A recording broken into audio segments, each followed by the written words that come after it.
In this lecture, we're going to be creating tables using HTML. When it comes to building web pages, it's very important to have a solid understanding of table structures. Tables allow us to organize data and content in an organized way. Table data is structured in the form of rows and columns. The intersection of a row with a column forms a table cell. The individual cells contain the actual data. Data can be in the form of text, images, or even video content.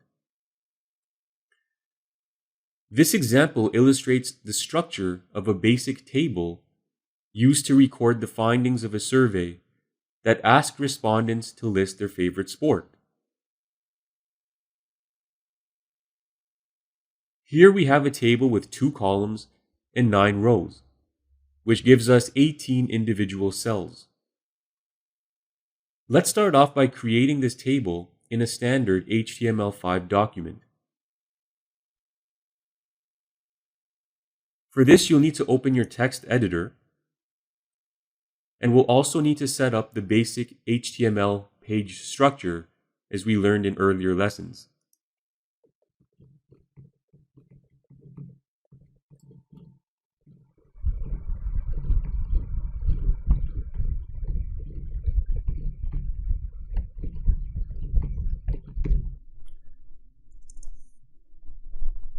Once you have the basic HTML page structure created, go ahead and save your file anywhere on your computer.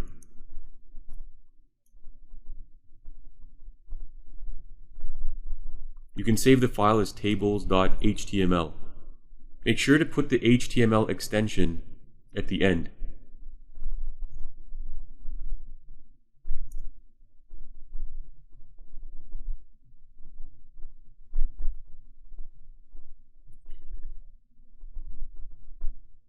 So by now this should all look familiar, and as you probably guessed, the code block for our table will be inserted between the open and close body tags.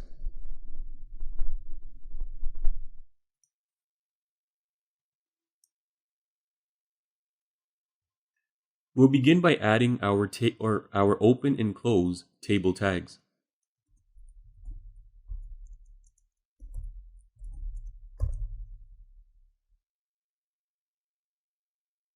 The table tag also has several attributes. First, we can specify the width of the table. For now, we'll put the width as 100%.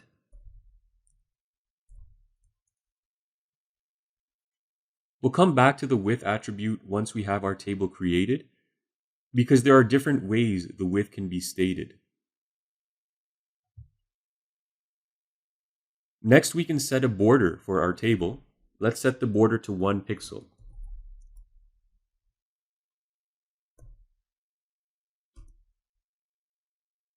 And you can increase this value for a thicker border, or you can put 0 for no border. We can also put a border color attribute. And we'll set that to blue.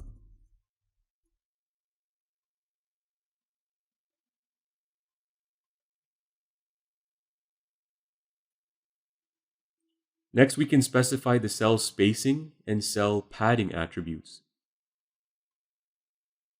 This illustration provides a visual illustration of what each of these mean. The cell padding will define the amount of space around the cell contents. The cell spacing, on the other hand, will determine the amount of space between each cell in your table.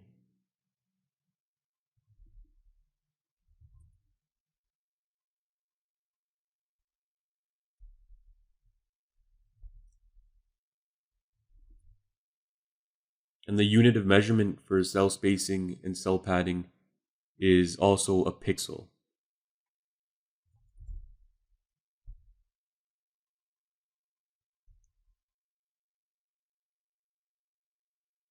Once we've defined these attributes, we can start adding rows and columns. Each row is defined by an open and close TR tag for table row.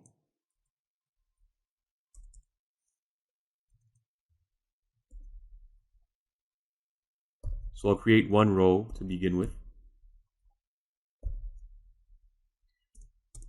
And inside each row, I can create any number of columns. So our table had 2 columns, and a column is represented by the open and close TD tag.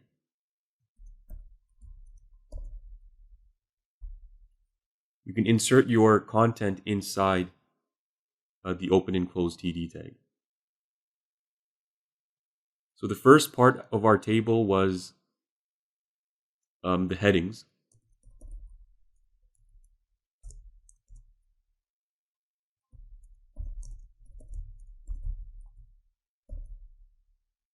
So that's what the first row would look like. Now I'll insert the second row.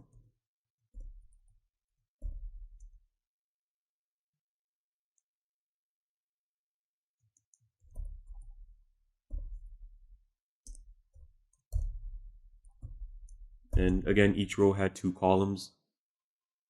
Just enter some data inside these columns.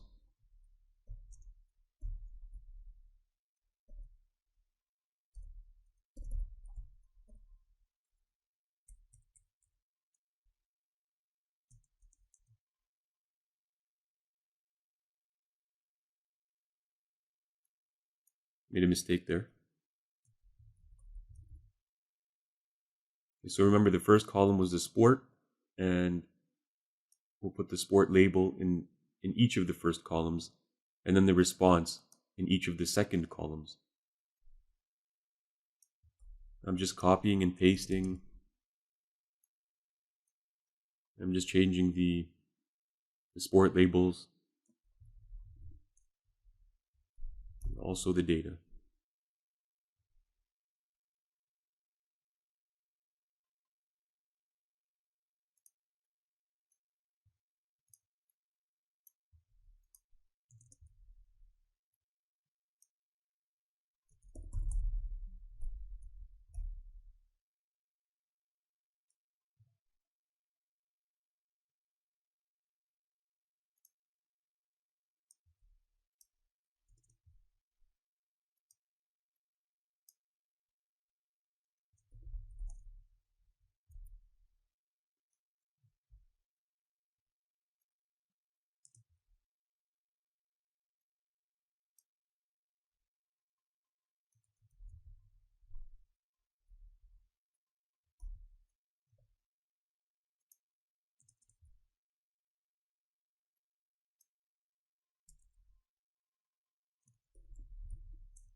And there it is. That's all the rows and columns for this particular table.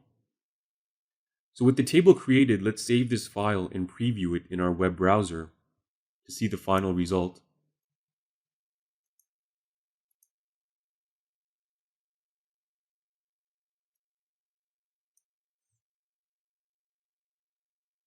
And that's what the table looks like. One thing you may have noticed is the table is the full width of the browser's content area. And this is because we specified a table width of 100%. You'll notice that if we change the size of the browser window,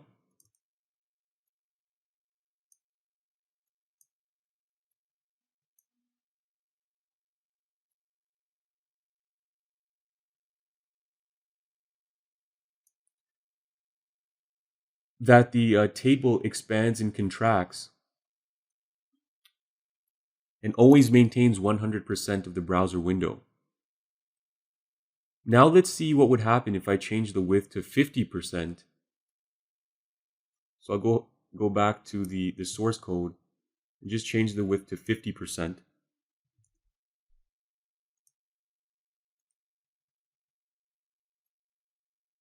And then refresh the page. Now we can see that the table always maintains 50% of the browser's content area. Okay, so with the percentage-based width, the table will always expand and contract to maintain that percentage, the specified percentage of the browser's content area. But what if we wanted the table to be a fixed width so it doesn't expand or contract with the browser window? For that, we would need to change the width from a percentage to a fixed value. So let's go ahead and change from 50% to 500. Now, if you don't specify a percentage, that converts the table width into a pixel-based table width. So 500 pixels will be the new width of this table. So we're going to save the file, and I'm just going to reload the web browser. And now you'll notice that no matter how big or small the browser window is, the table always stays at 500 pixels.